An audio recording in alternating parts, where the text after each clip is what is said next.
सुबह के बज चुके हैं 5 और मैं उठ चुकी हूँ। बाहर आई हूँ, देखिए सब जगह अंधेरा है, चिड़िया चहचहा रही हैं। हमारे यहाँ चिड़ियों की अच्छी आवाज़ आती है क्योंकि यहाँ पर आसपास ग्रीनरी अच्छी है और आसमान बिल्कुल साफ़ है। अब मैं अंदर जाकर बच्चों को उठाने वाली हूँ। एक बार बाहर निकल कर ज़रूर आती हूँ, तो अंदर चलिए अब उठाते हैं। स्कूल का उठने का टाइम हो गया है और मैं दोनों बच्चों को उठाकर जाऊंगी। मेरी छोटी बच्ची जल्दी उठ जाती है, बड़ी थोड़ा परेशान करती है, थोड़ा देर से उठती है, तो इससे बोलकर जाऊंगी कि जीजी को भी उठा लेना। और मैं जा रही हूँ किचन में दूध बनाने। सबसे पहले दूध निकाल लिया है और छोटी बेटी ने कहा है कि वो आलू का पराठा लेकर जाएगी, बड़ी ने कहा है कि वो नमकीन सेवई लेकर जाएगी। तो मेरे 3 टिफ़िन जाएंगे, 2 बच्चों के और 1 मयंक का। 2 में जाएंगे आलू के पराठे, मयंक और छोटी बेटी परू का, और बड़ी बेटी दृष्टि के जाएगी नमकीन वाली सेवई। तो सबसे पहले सेवई को रोस्ट होने रख देती हूँ। मैं माइक्रोवेव में रोस्ट कर लेती हूँ। देखिए इसी एक कांच के बाउल में इस तरह से निकाल के 2 मिनट के लिए सिर्फ माइक्रोवेव कर लीजिए। आपकी सेवई खूब अच्छे से रोस्ट हो जाएंगी। दूध गर्म हो चुका है, दूध को कप में करके बाहर रख दूँगी डाइनिंग टेबल पर। एक बार आवाज़ लगा दूँगी दोनों बच्चों को, वो आकर पी लेंगे और मैं लग जाऊंगी टिफ़िन बनाने में। देखिए आलू के पराठे के लिए आलू छीलकर कस कर रख देती हूँ और पिट्ठी बनाकर, और ये कद्दूकस मैं हाथ के हाथ साफ़ करके पानी से रख दूँगी क्योंकि कद्दूकस में आलू चिपक जाता है, फिर सूख कर वो साफ़ नहीं हो पाता है। और देखिए मेरी सेवई अच्छे से रोस्ट हो गई हैं। इन्हें मैं अभी साइड में रख दूँगी। अभी ये बहुत गर्म है और इधर पिट्ठी कंप्लीट कर लेंगे। तो इस पिट्ठी में मैं डालूँगी स्वाद अनुसार सादा नमक, और देखिए थोड़ा सा डालूँगी मैं हरा धनिया, अगर आपके पास है तो पाउडर उसका, और सौंफ थोड़ी सी, और थोड़ी सी लाल मिर्च। बस यही मिलाकर हम पिट्ठी बना लेंगे। ये 4 पराठे की मेरी पिट्ठी है। 2 आलू मैंने घिसे हैं। आलू के पराठे के लिए आप आलू को कसकर ज़रूर रखिए, इसमें आलस मत करिए, वरना आलू का पराठा बनाने में बहुत दिक्कत आएगी और पराठे फट जाएंगे। और देखिए मैंने कढ़ाई चढ़ा दी है, उसमें सरसों का तेल डाल दिया है सेवई फ्राई करने के लिए। तो सेवई छौंकूँगी अब मैं, और सेवई में मैं डालती हूँ अजवाइन। अजवाइन फूटने के बाद मैं डालूँगी थोड़ा सा धनिया पाउडर और थोड़ी सी लाल मिर्च, बस यही डालूँगी मैं। अब इसके बाद मैं डाल दूँगी सेवई, और देखिए मैंने ये सेवई डाल दी इसके अंदर। और मैं इसकी सेवई में सब्जियां भी नहीं डाल रही हूँ क्योंकि उसे पसंद नहीं है। अगर वो घर में होती तब तो मैं उसे खिला भी देती ज़बरदस्ती, पर स्कूल में है तो वो टिफ़िन ही छोड़ आएगी, तो अच्छा है कि मैं सब्जियां ना ही डालूं। और अब मैं जाएगा इसमें स्वाद अनुसार नमक, और नमक डालने के बाद हम इसमें डाल देंगे पानी। पानी थोड़ा सा ऊपर रहना चाहिए सेवई से, लगभग 1 उंगल या आधी इंच के लगभग पानी ऊपर रहना चाहिए। इतना पानी आप इसमें डाल दीजिए, और अब हम इसे थाली से ढककर रख देंगे सिम गैस पर बनने के लिए। और इधर आ जाएंगे हम आलू की पराठे की तैयारी में। तो मैंने ले ली है एक छोटी सी परात, और परात मेरे पास है जो इसमें मैं 3-4 पराठे का या रोटी का आटा मलना होता है, तो मैं इसी में मलती हूँ, जल्दी से मल जाता है, और छोटी सी है तो धुलने में भी ईजी रहती है। और मैं इसमें डाल लूँगी थोड़ा सा नमक, जिससे स्वाद भी अच्छा आएगा और पराठे मुलायम बनेंगे। आलू के पराठे के लिए आटा आप थोड़ा सॉफ्ट ही मलिए। और देखिए मैंने तवा गरम होने रख दिया है, गैस जला दी है, और लोई ले ली है। लोई को मैं थोड़ा सा पहले बेलूँगी, थोड़ा सा मैं बेल कर, देखिए इसमें थोड़ा सा इतना हम बेल लेंगे, मैं आपको दिखाती हूँ अभी। देखिए इतना हम बेल लेंगे, और इतना बेलने के बाद हम इसमें रखेंगे पिट्ठी बीचों बीच, और पिट्ठी रखने के बाद हम इसे चारों तरफ से बंद कर देंगे। ये देखिए, और जो एक्स्ट्रा आटा होगा अगर वो थोड़ा सा ही है तो उसी में दबा देंगे, और अगर वो थोड़ा ज़्यादा है तो उसे अलग कर लेंगे। ये मेरा थोड़ा सा ही है तो मैंने इसी में दबा दिया। और अब इस पर सूखा आटा लगाने के बाद देखिए मैं पहले इसे इस तरह से बढ़ा लूँगी। इस तरह से बढ़ाने से फ़ायदा होता है कि आपका पिट्ठी चारों तरफ समान रूप से फैल जाएगी और आपका पराठा फटेगा भी नहीं।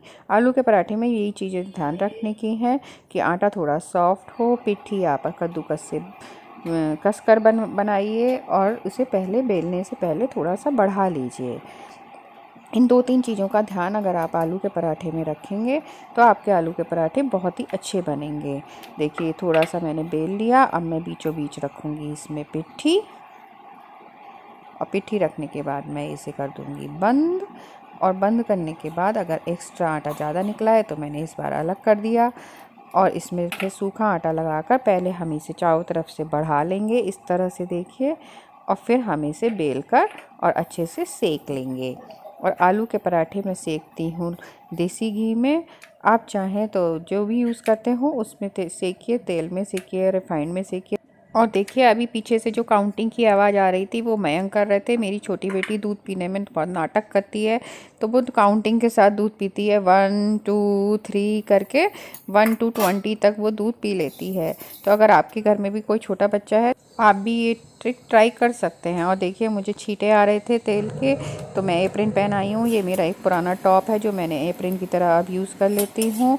ये फुल स्लीव का है और ढीला ढाला है, तो सभी कपड़ों के ऊपर मैं पहन सकती हूँ। और देखिए सारे पराठे मैं उलट पलट के अच्छे से घी लगाकर सेक लूँगी और इन्हें ऊपर एक के ऊपर एक रखती जाऊंगी। और देखिए पराठे जब मेरा सिक जाएगा तो मैं नीचे से लगा दूंगी कड़छी, जिससे नीचे वाला पराठा प्लेट के कांटेक्ट में ना आए और वो पसीजे नहीं। इस तरह से मैंने सारे पराठे सेक लिए हैं। और देखिए इधर परू को देखने आई हूँ कि वो तैयार हो रही है या नहीं, तो वो ब्रश कर रही है। और इधर मेरी सेवई भी बनकर तैयार हो गई हैं, पराठे सीख चुके हैं। अब मैं लगाऊंगी टिफ़िन का, टिफ़िन बाद में लगाऊंगी, अभी सिर्फ लगाऊंगी बच्चों के टिफ़िन। एक में रख दिया है पराठा, दूसरे में सेवई, और दोनों में एक एक स्वीट डिश रख दी है। और अब मैं जा रही हूँ मंदिर में। मयंक ने भगवान जी उठा दिए हैं, मैं हाथ जोड़ कर जाऊँगी पहले, फिर जाऊँगी रूम में। और परू नहा ली है, उसकी हेल्प थोड़ी पापा कर देते हैं उसके। और अब मैं चोटी करके परू को तैयार कर दूंगी। दृष्टि अपनी चोटी वगैरह सब खुद बना लेती है। और देखिए बच्चे तैयार हो गए हैं। अब मैं थोड़ा सा सामान सारा डिक्लटरिंग कर दूंगी। वैसे मेरा सामान बहुत ज़्यादा फैलता नहीं है, जो एक दो चीज़ें फैली हैं वो मैंने अंदर रख दी हैं। और अभी टाइम हुआ है 6:15, वैन आने में टाइम है। तब तक मैं अपनी थोड़ी सफाई देख लूँगी। ओढ़ने वाले चादर मयंक ने अलमीरा में तय करके रख दिए हैं। और देखिए ये बैग वैग सब तैयार हो गए हैं बच्चों के। और सुबह में एक एक मिनट बहुत कीमती होता है, तो मैं इधर थोड़ा टाइम है तो चादर झाड़ लूँगी और चादर झाड़ कर दोबारा बिछा दूँगी। और देखिए बीच में ही आ गई है वैन, तो चलते हैं, पहले बच्चों को बाय बाय कर लेते हैं। और देखिए ये परू चली गई है नीचे, दृष्टि भी जा रही है। दृष्टि को बाय बोल रही हूँ और इन बच्चों को छोड़कर, और फिर मैं आकर अब चादर पूरी बिछाऊँगी। सुबह में अगर 1 मिनट भी मिलता है ना, तो लगता है कि ये काम कर लेते हैं, ये भी निपटा लेते हैं।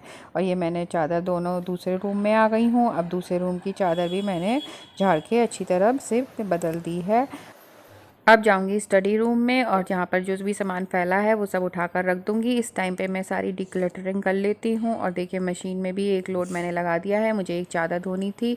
और यहाँ पर मयंक पढ़ रहे हैं न्यूज़पेपर और मैं भी आ गई हूँ। यहाँ पर बैठने में मुझे बहुत अच्छा लगता है, पर मुझे लगता है कि इस टाइम भी को यूटिलाइज़ कर लिया जाए, तो मैं इस टाइम करती हूँ अपने पौधों का काम। कल मैंने कुछ पौधों में खाद डाली थी, 15-20 मिनट में यहाँ पर देती हूँ, तो आज भी मैं बाकी के पौधों में खाद डाल दूंगी। बारिश का मौसम चल रहा है, मैं एक बार खाद डालती हूँ जुलाई के महीने में और दूसरी बार डालती हूँ मैं फरवरी में। और मैं जैविक खाद ही यूज़ करती हूँ, वर्मी कंपोस्ट डाल रही हूँ। और देखिए इस तरह से मैं गमले के चारों तरफ एक नाली सी बना लेती हूँ गुड़ाई करके, और उसमें फिर 2 मुट्ठी में डाल दूँगी वर्मी कंपोस्ट।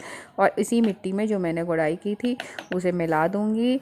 और मिलाने के बाद मैं फिर देखिए यहाँ पर थोड़ा गंदा हो गया था, तो मैं झाड़ू से इसे साफ़ कर रही हूँ। और उसके बाद मैं दूंगी पानी पौधों में। जिन पौधों को पानी ज़रूरत है और सूख गए हैं उन्हीं को दूंगी। जो हल्के भी नमी होती है तो मैं उस दिन पानी नहीं देती हूँ फिर, क्योंकि पौधे की जड़ गलने का डर रहता है। पर जिन पौधों में मैंने खाद डाली है उनमें अभी पानी ज़रूर दूंगी, क्योंकि अगर मैं पानी नहीं दूंगी तो खाद की वजह से जड़ के जलने का डर रहता है। और अब आ गई हूँ मैं मंदिर वाले रूम में। मयंक नहाने गए हैं, तो नहाने के बाद वो करेंगे पूजा।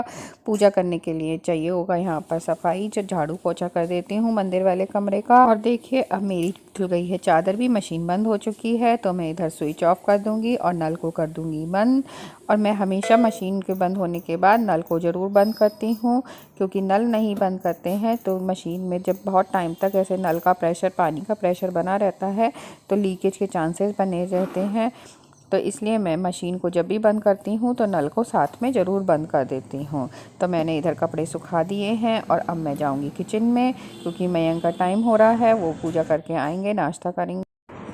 और मैं मयंक को नाश्ता करा चुकी हूँ। अब मैं सब लोग जा चुके हैं, मयंक भी अपने हॉस्पिटल घर चले गए हैं और परू और दृष्टि स्कूल चले गए हैं। मैं ले रही हूँ अपनी चाय के मज़े और इसके बाद मैं शुरू करूँगी अपनी सफाई।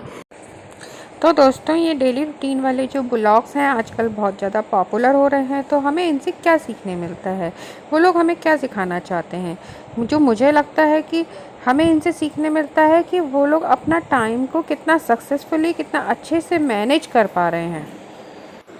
तो यहाँ पर शुरू हो गई है मेरी सफाई, और सफाई में तो मुझे ऐसा कुछ आपको बताना नहीं है, आप लोग देखते रहिएगा। मैं 2 शीशियाँ ले लेती हूँ, एक में कॉलीन होता है, एक में होता है सोप सॉल्यूशन। जैसी ज़रूरत पड़ती है यूज़ करती रहती हूँ और पूरे घर की डस्टिंग कर डालती हूँ।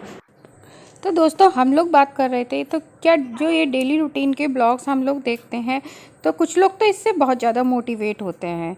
वो लोग मोटिवेट होते हैं जो घर में खुद भी काम करते हैं और उन्हें कुछ सीखने मिल जाता है। लेकिन बहुत सारे लोग ऐसे भी हैं जो इन्हें देखकर और ज़्यादा डीमोटिवेट हो जाते हैं, क्योंकि वो क्या सोचते हैं, ये तो सुबह 5 बजे से लग जाती हैं, सुबह जल्दी जल्दी इतने सारे काम बिना मेड के करके और अपनी जॉब पर भी निकल जाती हैं, और हम तो सुबह जल्दी नहीं उठ पाते। मेड के साथ भी हम इतने काम 3-4 घंटे में भी नहीं कर पाते जितने ये 1-1.5 घंटे में करके और निकल जाते हैं लोग। थंबनेल भी आपको ऐसा दिखेगा ना, सुपर वुमेन की तरह, कैसे किए मैंने 2 घंटे में सारे काम बिना मेड के।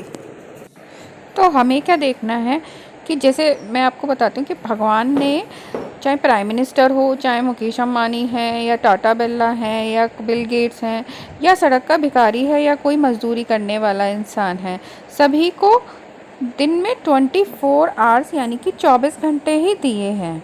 इन 24 घंटे को जो अच्छे से टाइम को अपने मैनेज कर लेता है अपनी ज़रूरतों के अकॉर्डिंग, वही सक्सेसफुल हो जाता है। तो ये डेली रूटीन के ब्लॉग्स जो हैं, इनके थ्रू हमें यही सीखने को मिलता है कि ये लोग देखिए पूरे दिन को अपने 24 घंटे को कैसे डिवाइड करके अपने वर्किंग आवर्स को बढ़ा लेते हैं, अपना क्वालिटी टाइम बढ़ा लेते हैं। तो मैं जब ये ब्लॉग्स देखती हूँ ना, तो मैं ये नहीं देखती कि वो 2 घंटे में कर पा रहे हैं अपना काम या 3 घंटे में कर पा रहे हैं। मैं ये देखती हूँ कि वो अपने 24 घंटे को कैसे यूटिलाइज़ कर पा रहे हैं। और देखिए, बातों ही बातों में मेरी सफाई भी हो गई, मैं नहा भी ली, और अब मैं आ गई हूँ मंदिर में पूजा के लिए। यहाँ पर मेरे भगवान जी सब बैठे हैं, नहा लिए हैं। मेरी मदर इन लॉ भगवान जी को नहला देती हैं, और अब उन्होंने गर्मियों में ये अच्छी सी पोशाक बनाई है, मुझे बहुत सुंदर लगती है ये रेड चेक की पोशाक, और ये कॉटन की है। तो यहाँ से मैं जाऊँगी सीधे किचन में, और किचन मेरी फैली पड़ी है, बर्तन मैं पोंछ कर गई थी, उन्हें लगाऊंगी और उसके बाद अपना काम शुरू करूँगी। एक बात और कहना चाहूँगी कि सबसे ज़्यादा प्रॉब्लम आती है कि हाउसवाइफ्स के साथ, वो अपने लिए घर पर रहते हुए भी इतना ज़्यादा बिज़ी हो जाती हैं कि अपने लिए टाइम नहीं निकाल पाती हैं। तो क्यों होता है ऐसा, कभी सोचा है आपने? अगर नहीं तो सोचिएगा ज़रूर। और अब हम बना लेते हैं अपनी खट्टी मीठी सौंठ, और उसके लिए मैंने इमली भिगो के रख दी थी 1-2 घंटे पहले। आज मैं बनाने वाली हूँ मूंग की दाल के मंगौड़े, और उसके साथ खट्टी मीठी चटनी यानी कि सौंठ। तो मूंग की दाल के मंगौड़े के लिए वैसे तो छिलके वाली मूंग की दाल भिगोई जाती है, और जब उसे भिगोने के बाद जब वो फूल जाती है तो उसके आधे छिलके धो के निकाल दिए जाते हैं, और बचे हुए आधे छिलके से उसमें कुरकुरापन आता है। पर मैं क्या करती हूँ कि मैं आधी लूँगी छिलके वाली मूंग की दाल और आधी लूँगी ये धुली मूंग की दाल, और इसे इन दोनों को मिला के मैंने अच्छी तरह धो लिया है 2-3 बार पानी में, और अब इन्हें भिगो कर रख दिया। ये लगभग 3-4 घंटे के लिए भीगी रहेगी, और तब तक हम ले लेते हैं अपनी ये सौंठ वाली इमली। और अब हम इसमें क्या करेंगे, हम इस इमली को, इसके पल्प को मैश करेंगे हाथ से। ये हाथ से ही हो पाएगा, चमचे से नहीं हो पाता है, तो मैं हाथ अच्छी तरह से साफ़ कर लूँगी। और देखिए, मैं इसके पल्प को बिल्कुल मैश कर लूँगी इसमें। और अब मैंने जिस कढ़ाई में बनानी है सौंठ, वो कढ़ाई ले ली है, उसके ऊपर इस तरह की एक चलनी ले ली है, और उसमें मैंने निकाल ली है अपनी ये पूरी इमली का पल्प। और अब हम इसे चमचे की सहायता से ऐसे छानेंगे, और इसका पूरा पल्प नीचे की तरफ निकाल लेंगे, और जो इसमें चोए या इमली के बीज ऊपर बचे रहेंगे उनको हम हटा देंगे। और देखिए, ये इमली का पल्प पूरा छन चुका है कढ़ाई में। मैंने इसे गैस पर रख दिया है और गैस ऑन कर दी है, और अब मैं डाल रही हूँ इसमें चीनी जाएगी लगभग 1.5 कटोरी, 1 और आधी कटोरी, और इतनी चीनी है इससे ये सौंठ बनेगी खट्टी मीठी। अगर आप ज़्यादा मीठा बनाना चाहते हैं तो थोड़ा ज़्यादा रखिए चीनी, वरना इससे खट्टी मीठी चटनी बनेगी। और अब हम इसे खदकने देंगे, यानी कि इसमें एक उबाल आने देंगे। अभी हम इसे तेज़ गैस पर ही रखेंगे, और देखिए थोड़ा सा ये गर्म हो गई है, और अब बीच बीच में हम इसे चलाते रहेंगे। और अब देखिए, अब ये उबाल आ गया है और खूब गाढ़ी हो गई है उबाल आने के बाद भी। और ये देखिए ये इसकी कंसिस्टेंसी बिल्कुल सही है। और अब हम कर देंगे गैस बंद और इंतज़ार करेंगे इसके ठंडे होने का। और जब ये आ जाएगी रूम टेम्परेचर पर तब हम इसमें बाकी के मसाले मिलाएंगे। और 3-4 घंटे हो चुके हैं। मैं आ जाती हूँ अपनी दाल की तरफ। ये फूल चुकी है, इसे मिक्सी में दरदरा पीस लेंगे। और देखिए अब सौंठ में हम भी ठंडी हो चुकी है तो हम इसमें मसाले मिलाएंगे। मिसालों में सबसे पहले मिलाएंगे हम 1 चम्मच नमक सफ़ेद वाला, और 1 चम्मच ही हम मिलाएंगे लगभग काला नमक, और उसके साथ में हम मिलाएंगे भुना पिसा जीरा, और थोड़ी सी जाएगी इसमें काली मिर्च ये फ्रेश कुटी हुई है। और ये जाएगी थोड़ी सी आधी चम्मच के लगभग लाल मिर्च। और इसमें 1 चम्मच के लगभग चाहिए गरम मसाला। गरम मसाला अगर आपके पास ना हो तो आप किचन किंग मसाला या फिर चाट मसाला कुछ भी डाल सकते हैं। और देखिए मैंने थोड़ी सी किशमिश भी ऐड कर दी है, ये ऑप्शनल हैं, आप डालना चाहें तो डालिए, वैसे ये सॉस में अच्छी लगती है। और मेरे पास छुहारे नहीं है, नहीं तो छुहारा भी आप पतला पतला काट के डाल सकते हैं, पर छुहारे को काटने के लिए उसे पहले 1-2 घंटे पहले भिगो कर रख दीजिएगा। और देखिए ये मैंने दाल भी दरदरी पीस ली है, और ये मैंने पीसी है बिना पानी के। जो पानी निकला था जार में वो भी अलग निकाल के रख दिया है। और ये अदरक मैंने थोड़ा सा काट लिया है लंबा लंबा, साथ में हरी मिर्च है। हरी मिर्च थोड़ी मोटी ही काटी है जिससे बच्चे आसानी से इन्हें निकाल सकें। और 2 आलू मीडियम साइज़ के मैंने कच्चे छोटे छोटे पीसेस में काट लिए हैं। देखिए ये बिल्कुल क्यूब्स जैसे छोटे छोटे पीसेस में मैंने 2 आलू काट कर भिगोकर पानी में भिगोकर रख लिए हैं। ये मेरे आलू कट गए हैं, उधर मेरी अदरक और हरी मिर्च है, और ये मैंने दाल दरदरी पीस ली है। अब हम मंगोड़े तलना शुरू करेंगे।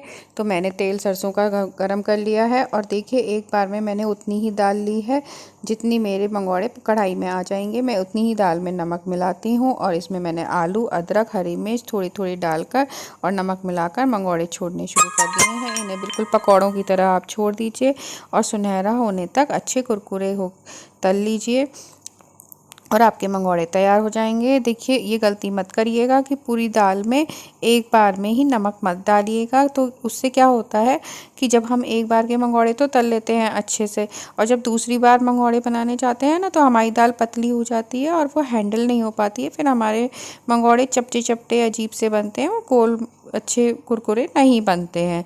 तो हर बार जब भी हमें हर घान में अलग अलग नमक मिलाएंगे, हम दाल में उतनी ही दाल में नमक मिलाएंगे जितने एक बार कढ़ाई में आ जाएं। और देखिए कुरकुरे कितने बढ़िया सिके हैं, उन्हें अलट पलट के अच्छे से सेक लेंगे। और ये बाहर से खूब कुरकुरे हैं और अंदर से सॉफ्ट हैं। और अब बारिश के दिनों में तो आप इनका मज़ा लीजिए, और ये मीठी सॉस और हरी चटनी के साथ बहुत ही अच्छे लगते हैं खाने। कैसे लगे?